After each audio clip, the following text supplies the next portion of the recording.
வணக்கம் தோழர்களே. இன்னைக்கு சேனல்ல ஒரு சுவையான தயிர் சாதமும், ஒரு உருளைக்கிழங்கு வறுவலும் எப்படி செய்யலாம்னு பார்க்கலாங்க. இது நம்ம ரெஸ்டாரண்ட்டுக்குள்ள, ஹோட்டல்ல கிடைக்கிற மாதிரி ஒரு கிரீமியான ஒரு தயிர் சாதங்க. அதே மாதிரி ஒரு காரசாரமான ஒரு ஸ்பைசி உருளைக்கிழங்குங்க. வாங்க நம்ம எப்படி செய்யலாம்னு பார்க்கலாங்க. ஒரு பேன் எடுத்துக்கோங்க. அந்த பேன்ல ஒரு 2லேருந்து 3 டீஸ்பூன் அளவுக்கு ஆயில் சேர்த்துக்கோங்க. இந்த உருளைக்கிழங்கு வந்து நம்ம ஃபுல்லாகவே எண்ணெயிலே ஃப்ரை பண்ணி எடுக்க போகிறோங்க. நம்ம தண்ணி எதுவும் சேர்க்க போகிறது இல்லைங்க. அதனால் ஒரு டேபிள் ஸ்பூன் அளவுக்கு ஃபுல்லாகவே ஆயில் சேர்த்துக்கோங்க. ஒரு 2 உருளைக்கிழங்கு இந்த மாதிரி பொடியாக கட் பண்ணி வச்சுட்டுக்கிறேங்க. ஒரு மீடியமான சைஸ் உருளைக்கிழங்கு. ஒரு லோ ஃப்ளேம்லேயே இல்லை இந்த மீடியம் ஃப்ளேமில் வச்சு இந்த மாதிரி ஒரு மூடி போட்டு குக் பண்ணுங்கள். இதில் நமக்கு தண்ணி எதுவும் சேர்க்க தேவையில்லைங்க. எண்ணெயிலேயே குக் ஆயிருங்க. இந்த மாதிரி சின்னதாக கட் பண்ணி குக் பண்ணும்போது நமக்கு ரொம்ப நேரம் டைம் எடுக்காதுங்க. ஒரு 5 நிமிஷத்துலேருந்து 7 நிமிஷத்துக்குள்ளேயே நீங்கள் இந்த உருளைக்கிழங்கு ஃப்ரை பண்ணிடலாங்க. கொஞ்சமாக உப்பு சேர்த்துக்கோங்க. கொஞ்சம் மஞ்சத்தூள் சேர்த்துக்கோங்க. மிளகாய்த்தூள் உங்களுக்கு எந்த அளவுக்கு காரம் தேவையோ அந்த அளவுக்கு சேர்த்துக்கோங்க. 2 உருளைக்கிழங்குக்கு ஒரு 1/4 டீஸ்பூன் அளவுக்கு மிளகாய்த்தூள் போதுமான அளவாக இருக்குங்க. நம்ம தயிர் சாதனால நமக்கு காரம் கொஞ்சம் அதிகமாக இருந்தால் இன்னும் சுவை நல்லாவே இருக்குங்க. அதனால் கொஞ்சம் காரம் அதிகமாக போட்டுக்கோங்க. மசாலாலாம் போட்டு ஆட் பண்ணதுக்கப்புறம் ஒரு மூடி போட்டு இந்த மாதிரி ஒரு 2 நிமிஷம் லோ ஃப்ளேம்லேயே குக் பண்ணுங்கள்.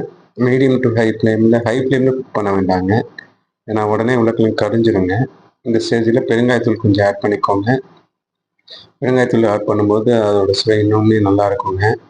அது குழந்தைங்கள்லேருந்து பெரிய வரைக்கும் சாப்பிடுவாங்க. அதனால வாய் எதுவும் பிடிக்காதுங்க. அதனால் கொஞ்சமாக பெருங்காயத்தூள் ஆட் பண்ணிக்கோங்க. இதில் கொஞ்சம் கடைசியாக மல்லித்தலை கொஞ்சம் ஆட் பண்ணிக்கோங்க. ஒரு சுவையான உருளைக்கிழங்கு வறுவல் நமக்கு தயாராகிடுச்சுங்க. அடுத்தது நம்ம தயிர் சாதத்துக்கு தேவையானதை பார்க்கலாங்க. அதே பேனில் ஒரு 1/4 டீஸ்பூன்லேருந்து 1/2 டீஸ்பூன் அளவுக்கு எண்ணெய் சேர்த்துக்கோங்க. பொடியாக நறுக்கின இஞ்சி ஒரு துண்டு சேர்த்துக்கோங்க. பச்சை மிளகாயும் அதே மாதிரி ஒரு துண்டு சேர்த்துக்கோங்க.